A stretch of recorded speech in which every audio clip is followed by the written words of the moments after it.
हम सभी ने देखा कि महामारी के दौरान इटली और पश्चिमी देशों में सड़कों पर क्या हालात थे। वो देखने से ही डर लग रहा था।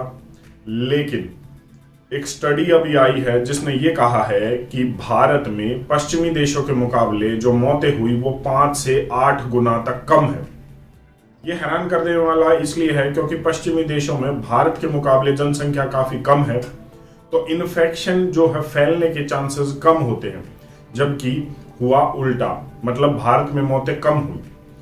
और इस स्टडी रिपोर्ट की सबसे जरूरी बात यह है कि इस रिपोर्ट ने ये बता दिया है, उस चीज के बारे में बता दिया है जिसे लेकर हम आने वाली महामारियों में बच सकते हैं, अपनी या अपने परिवार की या लोगों की मौत होने से। तो मुझे लगता है कि आपको जान लेना चाहिए उस एक चीज के बारे में, ताकि आपकी जो परेशानियां हैं वो आने वाली महामारियों में कम हो जाए।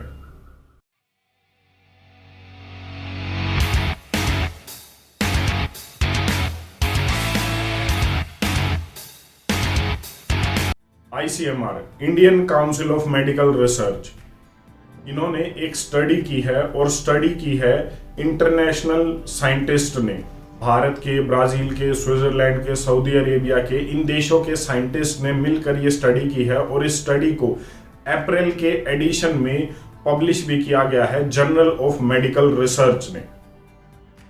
ये सब मैं आपको इसलिए बता रहा हूं कि आपको ये पता लग जाए कि इस स्टडी रिपोर्ट की क्रेडिबिलिटी कितनी ज्यादा है, मतलब आप इस पर आंख बंद करके विश्वास कर सकते हैं। हम सभी ने देखा महामारी के दौरान हालात क्या थे, और जो सबसे बड़ी चीज बाहर निकल कर आई वो ये थी कि अगर आपको महामारी से बचना है, इन्फेक्शन से बचना है, वायरस से बचना है या किसी भी चीज से बचना है, और इसकी बात छोड़िए, अगर आप ओवरऑल भी देखें, अगर आपकी इम्यूनिटी ठीक है तो आप बीमारियों से बच सकते हैं। सबसे बड़ी बात 2020 और उसके बाद यही बाहर निकल कर आ रही है कि आपको अपनी इम्यूनिटी को स्ट्रांग रखना होगा अगर आने वाली महामारियों से बचना है, अगर इन्फेक्शन से बचना है। यही ऑफिशियल डेटा भी कहता है कि जिसकी इम्यूनिटी स्ट्रांग थी, मजबूत थी, उनको इन्फेक्शन कम हुआ, और अगर हुआ भी तो सिम्टम कम हुए। अब इस रिपोर्ट में कुछ चीजें ऐसी लिखी गई है कि जिसके कारण भारतीयों को जो है इन्फेक्शन में सिम्टम कम हुए या फिर 5 से 8 गुना तक उनकी मौतें कम हुई। पहली बात, इस रिपोर्ट में एक चीज भी बताई गई है जिससे आप लगातार अपनी इम्यूनिटी को बढ़ा सकते हैं और आने वाली जो महामारियां हैं, जो इस पिछली महामारी से भी ज्यादा खतरनाक होगी, उनसे कैसे अपने और अपने आप को बचा सकते हैं, वो भी इस रिपोर्ट में लिखा हुआ है। पहली बात जो इस रिपोर्ट में सामने आती है वो ये कि पश्चिमी देशों में रेड मीट का इस्तेमाल ज्यादा होता है, प्रोसेस्ड फूड का इस्तेमाल ज्यादा होता है। रेड मीट अक्सर वो बीफ को कहते हैं, तो रेड मीट और प्रोसेस्ड फूड के कारण वहां के लोगों की जो इम्यूनिटी है वो लगातार कम होती जा रही है। आप पूरी दुनिया में किसी भी स्टोर पर चले जाइए और वहां से खाने का कोई भी प्रोसेस्ड फूड या पैकेज्ड फूड उठा लीजिए, वो पूरी दुनिया में 10 से 15 कंपनियों के बीच का ही होता है। मतलब सिर्फ वही 10-15 कंपनियां हैं जो पूरी दुनिया में प्रोसेस्ड फूड या पैकेज्ड फूड देती हैं। किसी भी पैकेज्ड फूड में आप पीछे का उसका इंग्रेडिएंट्स का हिस्सा उठाकर देख लीजिए, उसमें एडिटिव, कलर, फ्लेवर या ऐसी कोई चीज होती है जो आपको लगातार बीमार कर रही है। हाल ही में हमने भारत में बॉर्नवीटा की कंट्रोवर्सी का केस देखा कि बॉर्नवीटा में कितना ज्यादा शुगर कंटेंट है, और ये भी उदाहरण सामने आ गया कि ये लॉबी कितनी स्ट्रांग है। उसने उस यूट्यूबर के खिलाफ केस किया जिसको अपनी वीडियो वापस लेनी पड़ी और एक तरीके से इनसे माफी मांगनी पड़ी। सोच कर देखिए, वो सच सामने लाना चाहता है, फिर भी उसे चुप रहना पड़ा और अपनी वीडियो को डिलीट करना पड़ा। दूसरी बात, प्रोसेस्ड फूड और पैकेज्ड फूड में ऐसे इंग्रेडिएंट होते हैं जो लगातार आपको कैंसर जैसे बीमारियां भी देते हैं। इम्यूनिटी की बात तो छोड़िए, वो तो लगातार कम ही कर रहे हैं। बॉर्नवीटा हो, ये तो हेल्दी ड्रिंक में आते हैं, और नेस्ले जैसी कंपनी ने खुद ये माना है कि उनके 60% प्रोडक्ट खाने लायक नहीं। तो जब आप कोई भी प्रोसेस्ड फूड, पैकेज्ड फूड या रेड मीट खाते हैं, जैसा कि पश्चिमी देशों में लिखा ज्यादा इस्तेमाल होता है, तो ये स्टडी कहती है कि आपकी इम्यूनिटी लगातार कमजोर होती है। तो पहली बात तो ये कि अगर आपको अपनी इम्यूनिटी स्ट्रांग करनी है तो कम से कम प्रोसेस्ड फूड का, पैकेज्ड फूड का और नॉन वेजिटेरियन फूड का इस्तेमाल करना होगा। दूसरी बात, इन्होंने कहा है रिपोर्ट में कि कॉफी का और शराब का जो सेवन होता है, मतलब उसकी जो कंजम्पशन होती है वो इन देशों में ज्यादा है। और जो व्हाट्सएप पर घूमता है कि शराब एक तरीके का सैनिटाइजर है भारत में, और सैनिटाइजर के इस्तेमाल में उसे इस्तेमाल किया जाता था। सरकार ने भी स्कूल कॉलेजेस को बंद करके शराब के ठेके खुलवाए थे महामारी के दौरान। खैर, सरकार का तो मोटो ही अलग था कि उसको अपनी रेवेन्यू बढ़ानी थी। दूसरी बात, जो एक बहुत कॉमन मिथ है हमारे देश और देश की जनता के बीच में, दुनिया में कहूं कि 2 पैग लेना बड़ा अच्छी बात होती है और इससे बीमारियों से दूर रहते हैं।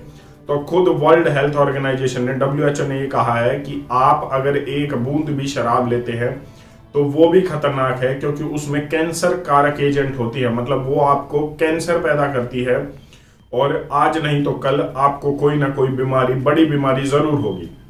भारत में एक आंकड़े के मुताबिक, एम्स दिल्ली की एक रिपोर्ट के अनुसार यह है कि 6 से 8 करोड़ लोग किडनी फेलियर, लीवर फेलियर या इन वाइटल ऑर्गन्स की गंभीर बीमारियों से जूझ रहे हैं सिर्फ शराब पीने के कारण और नशे के कारण।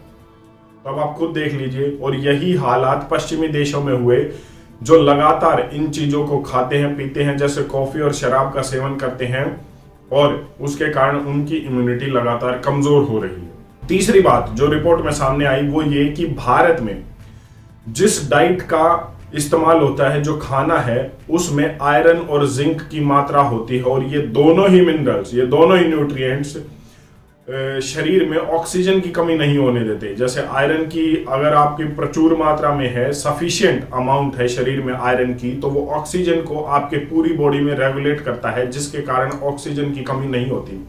दूसरा, भारतीय खाने में लगातार फाइब्रस फूड का इस्तेमाल होता है, जैसे सलाद का या फिर मोटे अनाज का। मोटे अनाज में फाइबर सबसे ज्यादा होता है, जिसके कारण आपका डाइजेस्टिव सिस्टम ठीक रहता है और आपकी इम्यूनिटी लगातार बढ़ती रहती है और वो मजबूत रहती है, जिसके कारण आप इन्फेक्शन कम पकड़ते हैं। इस रिपोर्ट की जो सबसे जरूरी चीज, जो सबसे महत्वपूर्ण चीज है, और जिस एक चीज को हम ये कह सकते हैं कि वो लेकर आप आने वाली महामारियों में अपनी नुकसान को, अपनी परेशानियों को कम कर सकते हैं, वो ये कि रिपोर्ट में साफ साफ लिखा हुआ है कि भारतीय अपने खाने में रेगुलर यूज ऑफ टर्मरिक करते हैं, मतलब एक लगातार इस्तेमाल करते हैं हल्दी का। हल्दी एक एंटीऑक्सीडेंट है, एक एंटी कैंसरस है, एंटी वायरल है, एंटी बैक्टीरियल है, उसमें ये सारी प्रॉपर्टीज होते हैं। और खाने में, सब्जियों में वो हल्दी का इस्तेमाल करते हैं, जिसके कारण उनकी इम्यूनिटी लगातार मजबूत रहती है और वो इन्फेक्शन को कम पकड़ते हैं। ये रिपोर्ट में साफ साफ लिख दिया गया है।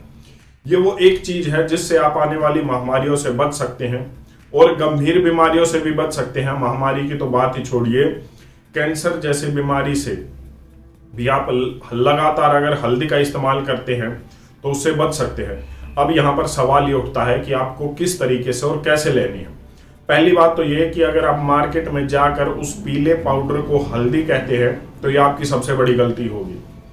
आप बाजार से मोटी हल्दी लेकर आइए, उसको अपने घर में कूटिए और उसका इस्तेमाल कीजिए। हल्दी में एक केमिकल होता है, कंपाउंड होता है, जिसे हम करक्यूमिन कहते हैं, जो आपकी इम्यूनिटी को तो मजबूत करता ही करता है, वो इसके साथ साथ आपको कैंसर से भी बचाता है। इसमें भी अगर आप कहें तो भारत में जो पाई जाने वाली हल्दी है उसमें सबसे ज्यादा करक्यूमिन लैकोडोमा हल्दी में पाया जाता है। आप बाजार से लैकोडोमा हल्दी ले सकते हैं ताकि आपकी इम्यूनिटी और भी ज्यादा मजबूत हो, आप गंभीर बीमारियों से बचें। तो पहली चीज तो ये है कि उस पीले पाउडर को आप हल्दी नहीं कह सकते जो बाजार में पाया जाता है।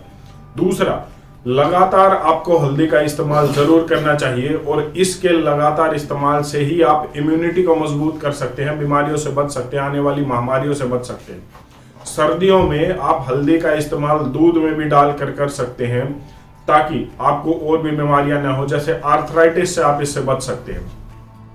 ये सब वो चीजें हैं, अगर आपने इस्तेमाल कर दिया तो आपको किसी भी तरीके की कोई जरूरत नहीं होगी आने वाली महामारियों से बचने, जो है डरने की।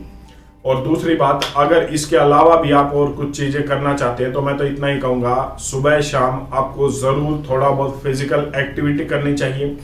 अगर बीमारी से बचना है तो शाकाहार का उपयोग कीजिए, एक अच्छी डाइट लीजिए, शाकाहारी भोजन करिए, मांसाहार से दूर रहिए, नशे से दूर रहिए, गाय के दूध का, गाय के घी का इस्तेमाल कीजिए, अपने खाने में फाइबरस फूड का इस्तेमाल ज्यादा से ज्यादा कीजिए, पैकेज्ड फूड, प्रोसेस्ड फूड को नील कर दीजिए, मतलब उसे बिल्कुल ही खत्म कर दीजिए, या फिर कम से कम रखिए अपने खाने में या अपनी दिनचर्या में, तभी आप इन चीजों से बच सकते हैं। आपकी इस पर अपनी क्या राय है, कमेंट करके जरूर बताएं। धन्यवाद। जय हिंद।